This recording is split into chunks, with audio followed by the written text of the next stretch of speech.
Hello and welcome to our Looking Back series.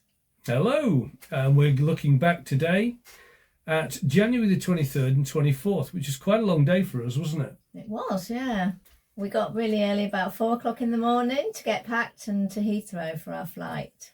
We were on a flight to Miami. We'd been invited, as we'd mentioned in a previous Looking Back video, to the ECO National Gathering. That's their national conference. ECO is a Presbyterian denomination in the US. And we had, up until 5 days before we were due to fly, we were going to be presented as church planters with the denomination. But suddenly, as we said in the previous video, that changed. And so really, we didn't know whether to go or not really, did we? We were unsure. But we decided we would. We prayed about it. We thought we should go. And we just prayed that God will direct us and use us in this visit. So we could only secure seats on the plane the day before. But we prayed, over the people we'd be sat next to. On walking down the plane, I caught the eye of a lady who was next to the two seats, and something kind of stirred in my spirit that I thought God had arranged a little kind of encounter there, and that was true, wasn't it? It was. She introduced herself. Her name was Mary. And I found out that she was formerly a nurse and she was now lecturing in the Middle East and just returning from a visit there. She was flying via London back to Florida, where she lived. And interestingly enough, her husband was on the flight as well. And he'd been lecturing in Oxford with a group of students, but the college had put him in business class. So he toddled back to us, didn't he, to see whether Mary was okay. Yeah, she assured him that she was. And that she'd met us, and we're having a really good conversation. So she asked us what we were going to be doing in America. And we explained we were going to a conference in South Carolina. And that's quite a drive, actually, isn't it, from Miami? We'd chosen to drive it over a few days. It's about over 11 hours, 700 plus miles. And Mary gave us a tip, didn't she? Yeah, she encouraged us to experience the sunrise, and particularly by visiting West Palm Beach. So we'd never been in that area, West Palm Beach, before, and it sounded good. So anyway, after we got through customs, we picked up a rental car. So I'm just walking around the car, see if there's any marks on it. I don't think there is. In front, nothing on there. Sides, okay. It's all right. Can't see anything wrong with it. So after getting a bite to eat and sorting ourselves out with mobile phone SIMs and all the other stuff you have to do when you're in a foreign country, just to kind of get your maps to work on your phone, if anything else, you need data. Awakening Foundation. Rules for this contest are available at caleb.com. Caleb.com. 1 minute of encouragement. God. We took off heading north, and I think I got probably an hour into the drive to Fort Lauderdale, north of Fort Lauderdale, and I was pretty tired. So I needed a power nap. I think it was about 10 o'clock at night, something like that. And then it was about 2 or 3 o'clock in the morning. My body clock started to tell me, it's UK morning, it's 8 a.m. as far as my body goes. It's time to get going. And so I took off driving again. Australian Avenue. So it's Thursday morning, the 25th. We slept in the car overnight in a nice car park. Meridian Hotel. Yes, £25 a night. We slept well. And set off early, making our way up the 95 north. And we're stopping off. We hope. Oh, yeah. We're hopefully stopping off at Palm Beach Island, which we've been recommended. It's a lovely place and worth a visit. So we've just turned off the 95, and here we are. We're going over a bridge here, aren't we? So this could be the bridge onto the Palm Beach Island. So we drove onto West Palm Beach, and there's like a kind of a spit of land, like an island with a lagoon behind it. And we drove up and down, we saw the palm trees, could hear the sea. But we needed a place to park. And as I drove south and back towards the main city across the lagoon, before we got to a bridge, there was a building that seemed very high security. I thought it was FBI or CIA or something like that. It looked kind of, military equipped. And it had these kind of platforms that elevated, security type platforms, sniper positions that elevated all the way around the perimeter.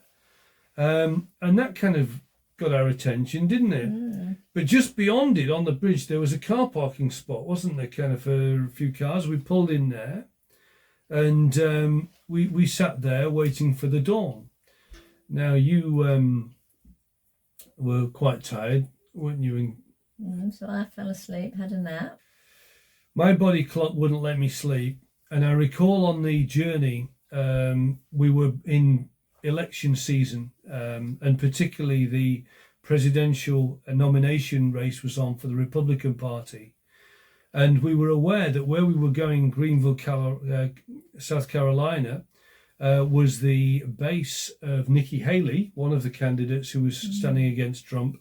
And throughout the whole journey, we'd seen lots of Trump flags and Trump posters throughout Florida, vote Trump. And so we were already in an attitude of prayer, weren't we, for the election? And I just spent that, those hours just praying over the election, particularly praying for Donald Trump. And but just praying for safety and protection and nothing crazy to go on. And just for a peaceful transition of government and an appropriate election program for the US. Now, you woke up after an hour or so, didn't you? So we decided we'll get out and have a little walk. And we walked back to this house where there was all this security and wanted to try and see whether we could suss out what it was, really, didn't we? But we couldn't. There were no signs or anything like that, but we did notice those platforms were going up as we were walking kind of past. And so we couldn't see in, but we did think somebody was watching us. We were being watched. The eyes were looking at us, even though we could kind of put eyes on them. Anyway, what was really interesting is during the recent election in November, I stayed up, as I've done on many times now, and watched in a prayerful manner the election that's going on. And Trump was at Mar-a-Lago, and Mar-a-Lago kept being mentioned. There was a party at Mar-a-Lago. So I just decided to Google where was Mar-a-Lago. And to our surprise, we found that night we'd actually parked up outside Mar-a-Lago on that bridge.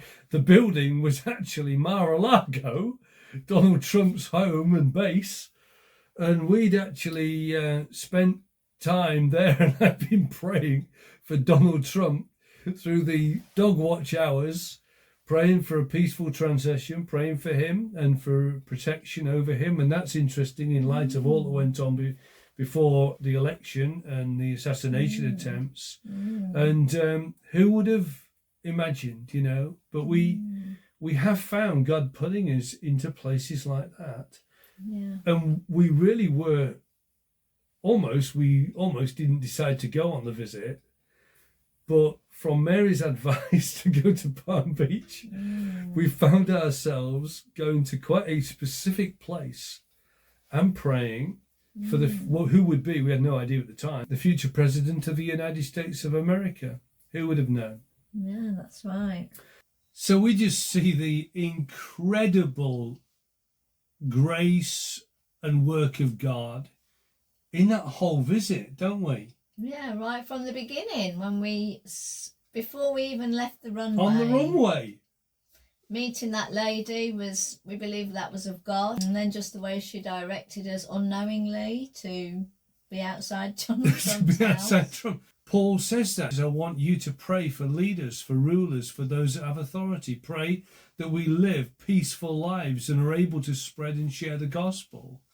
So we were a part of that for America, and God has laid America on our heart, which is what we felt we were going out to church plant about. But God had a different plan for us to be praying for the next president of the USA. And we wouldn't know how significant that prayer was, would we? No. In protecting Donald Trump's life. And also at the time, there was talk of him going to prison and maybe not even being able to run. But God knows, He knows. We're not kind of, flying the flag for any politician, just for the record.